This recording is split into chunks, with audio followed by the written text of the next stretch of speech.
नमस्कार साथियों, zone tech digital में आप सभी का बहुत बहुत स्वागत है। I hope you people are good and doing well.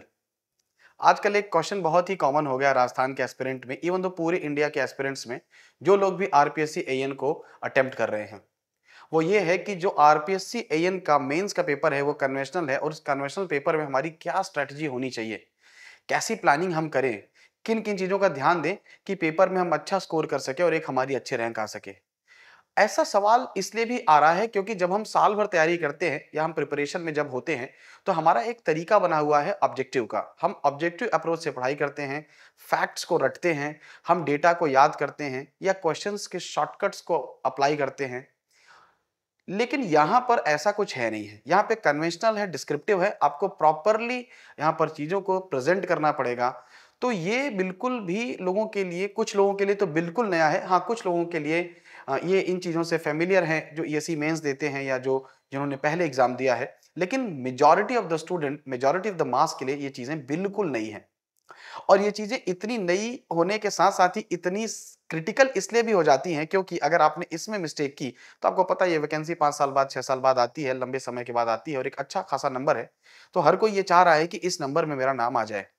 तो आज उसी पे चर्चा करेंगे कि क्या प्लानिंग हो, क्या स्ट्रैटेजी हो, क्या अप्रोच हो, क्या थ्योरी थ्योरी पे ही ध्यान दें, क्या न्यूमेरिकल पे ध्यान दें, कैसे लिखें, कम लिखें, ज़्यादा लिखें, क्या कैलकुलेशन करें, तो इन चीज़ों पे मैं चर्चा यहाँ पे करूँगा। बेसिक अगर मैं पेपर की बात करूँ, तो पेपर को अगर आप देखें, तो पेपर में सबसे अच्छी बात हमारी ये है कि इन द पेपर अगर मैं सिर्फ टेक्निकल की बात करूँ, तो टेक्निकल के यहाँ पे 2 पेपर हैं। टेक्निकल के यहाँ पे 2 पेपर हैं, पेपर 1 एंड पेपर 2। टेक्निकल के जो है पेपर 1 एंड पेपर 2। मैं इसकी बात नहीं कर रहा हूँ, सोशल एस्पेक्ट की मैं बात बिल्कुल नहीं कर रहा हूँ और हिंदी की बात नहीं कर रहा हूँ। ये और अलग पेपर है और इन पेपर को मिला के आपके 200 नंबर हैं और यहाँ पर आपके 200 मार्क्स बनते हैं पेपर 1 के और यहाँ पर 200 मार्क्स बनते हैं पेपर 2 के, अगर मैं सिविल इंजीनियरिंग की बात करता हूँ। और ये प्योर डिस्क्रिप्टिव है, प्योर कन्वेंशनल है। इंटरेस्टिंगली अगर किसी भी 200 और पूरा का पूरा सिलेबस 2 हिस्सों में बटा हुआ है, पेपर 1 में कुछ सब्जेक्ट है, पेपर 2 में कुछ सब्जेक्ट है। जब यहाँ पे मैं बात करता हूँ पेपर 1 की, तो यहाँ पे जो क्वेश्चंस आ रहे हैं, ये क्वेश्चंस 2 मार्क्स के भी आ रहे हैं, यहाँ पे 5 मार्क्स के भी आ रहे हैं और यहाँ पर जो क्वेश्चंस हैं वो 20 मार्क्स के भी आ रहे हैं। 2 मार्क्स के कितने क्वेश्चंस हैं? 2 मार्क्स के क्वेश्चंस हैं आपके तकरीबन 20 क्वेश्चंस, 5 मार्क्स के यहाँ पे 12 क्वेश्चंस और 20 मार्क्स के यहाँ पे 5 क्वेश्चंस। मैं किसी भी एक पेपर की बात कर रहा हूँ, पेपर 1 या पेपर 2 की। तो इस प्रकार जो आपको टोटल जो आपको यहाँ पे मार्क्स आपके हो रहे हैं, वो हो रहे हैं कैसे? इसके हो गए 40 मार्क्स, इसके हो गए 60 मार्क्स और इसके हो गए आपके 100 मार्क्स और यहाँ पर कुल मिला के आप यहाँ पे देख रहे हैं 37 क्वेश्चंस लिखने हैं और मार्क्स आपको मिलने हैं 200। नाउ 37 क्वेश्चन तो ऑब्वियसली 2 नंबर भी है, 5 नंबर भी है, 20 नंबर भी है। इसका मतलब है क्वेश्चंस इजी भी आएगा, क्वेश्चंस मॉडरेट भी आएगा, क्वेश्चंस हो सकता है टफ भी आ जाए। यू नेवर नो, कोई स्पेकुलेशन हम अभी से कर नहीं सकते कि पेपर कैसा आएगा। बट इंटरेस्टिंगली क्वेश्चन जो आएगा वो सिलेबस से आएगा। क्या सिर्फ न्यूमेरिकल आएगा? नहीं, सिर्फ न्यूमेरिकल नहीं आएगा। जब हम पिछले अप्रोच में हम देख रहे थे कि पिछले जो पेपर हुए हैं और जो चाहे वो आपका पेपर आपका 13 वाला हो या पेपर 18 वाले पेपर को आप देखेंगे, तो पेपर ही बड़ा मिक्स आया हुआ है। अगर आप देखेंगे तो तकरीबन तकरीबन अगर आप देखो तो यहाँ पे 30% आपके आसपास आपकी थ्योरी आएगी और तकरीबन तकरीबन यहाँ पे 70% के आसपास आपका क्या आएगा? न्यूमेरिकल्स आएगा।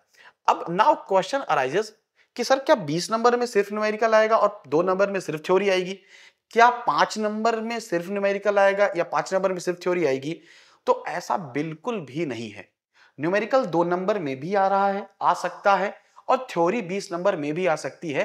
तो इस एजम्पशन के साथ तो आप बिल्कुल भी नहीं जाएंगे कि मैंने बहुत अच्छे न्यूमेरिकल तैयार कर लिए तो मेरे 20 मार्क के क्वेश्चन सारे तैयार हो गए, या मैंने पूरी की पूरी थ्योरी रट ली तो मैंने 2 मार्क की थ्योरी कर ली। नहीं, यहां पर मिक्स हो रहा है क्योंकि आप पुराने पैटर्न में देखिए मिक्स हो रहा है। यानी कि ये जो 30% और 70% न्यूमेरिकल है, ये टोटल 200 मार्क्स का है।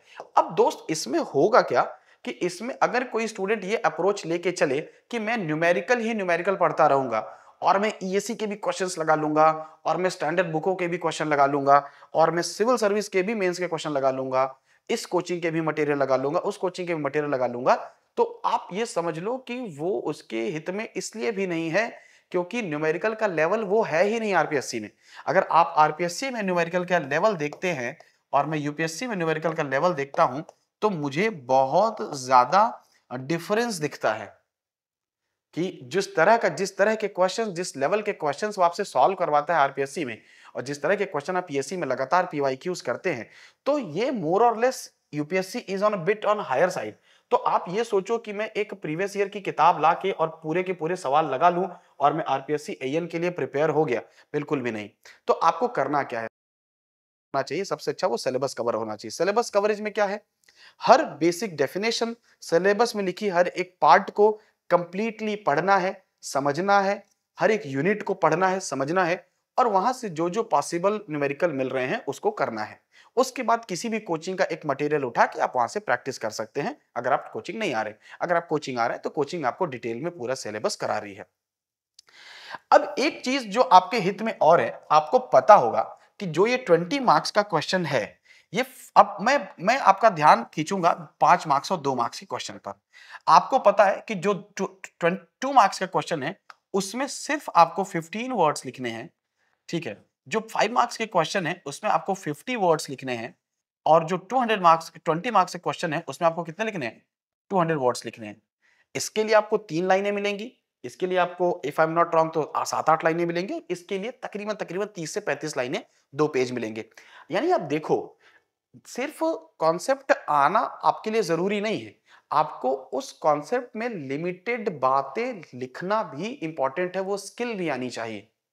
जैसे सपोज दैट अगर कोई थ्योरी 20 नंबर में आ रही है थ्योरी, तो 20 नंबर में उस थ्योरी से जुड़ी सारी बातें, उसमें रिलेटेड अगर कोई डायग्राम है तो वो डायग्राम भी बनाना है, और अगर वहां कोई एजम्पशंस है तो एजम्पशंस भी लिखने हैं, कोई डेटा है, फैक्ट है, वो भी लिखना है।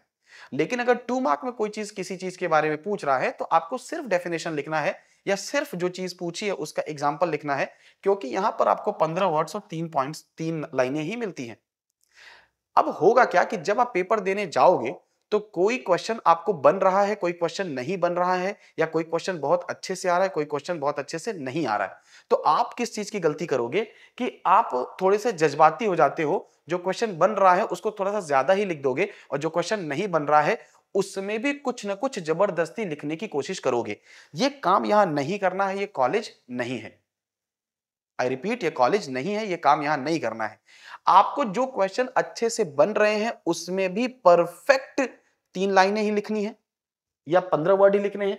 और अगर जो क्वेश्चन नहीं बन रहा है उसमें जबरदस्ती खींच के 50 वर्ड्स मत करो, क्योंकि उसमें आपकी एनर्जी जाएगी, टाइम जाएगा।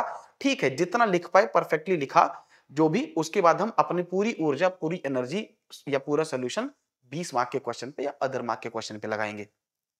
इस चीज का आपको ध्यान देना है। तो लिमिटेड लिखना है, क्यों? क्योंकि जब आप आरपीएससी की गाइडलाइन देखो तो ये 15 वर्ड्स नहीं, it is not more than 15 words, not more than 50 words, not more than 200 words, उससे ज्यादा नहीं जाना है। ज्यादा लिखने के चक्कर में नहीं पड़ना है। खैर, आप लिखोगे भी कैसे, वहां पे स्पेस ही नहीं है। बट कुछ लोग छोटा छोटा लिख के एक लाइन में 2 बार लिख के और वहां पे इस तरीके से करते हैं, ये अप्रोच नहीं बैठानी है आपको। तो क्या हम आपको समझ आए कि सर जो भी है पिन पॉइंटेड रखना है, एग्जैक्ट रखना है, नहीं आ रहा है तो उतनी ही बातें लिखनी है जो सही है, जो एक्यूरेट है। क्योंकि ये कॉलेज नहीं है, यहां पर आपकी कॉपी की एक एक लाइन पढ़ी जाएगी। कॉलेज में होता है जब, तो क्या होता है कि यार ठीक है, बहुत सुपरफिशियली प्रोफेसर उसको चेक कर रहा होता है तो वो फिर भी चल जाता है। बट यहां पर जो भी प्रोफेसर चेक करेगा वो एक एक लाइन पढ़ेगा, तो फालतू चीजें लिखेंगे आप तो उसका इंप्रेशन खराब होगा। तो 2 बातें मैंने आपको अभी तक बता दी। पहला कि थ्योरी आ सकता है, न्यूमेरिकल आ सकता है, कुछ भी आ सकता है, और आपको पूरा का पूरा सिलेबस तैयार करना है।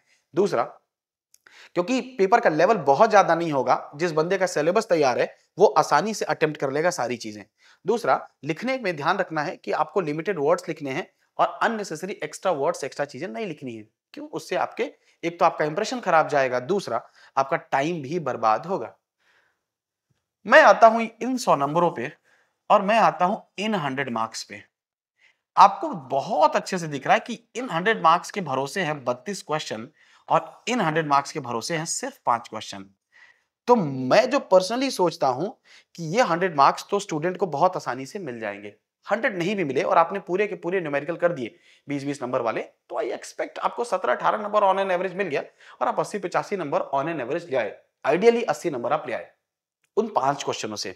लेकिन जब आप ये 32 क्वेश्चन अटेम्प्ट करते हो, my dear please be very careful, तब यहां से आपको 80 नंबर लाना टफ हो जाएगा।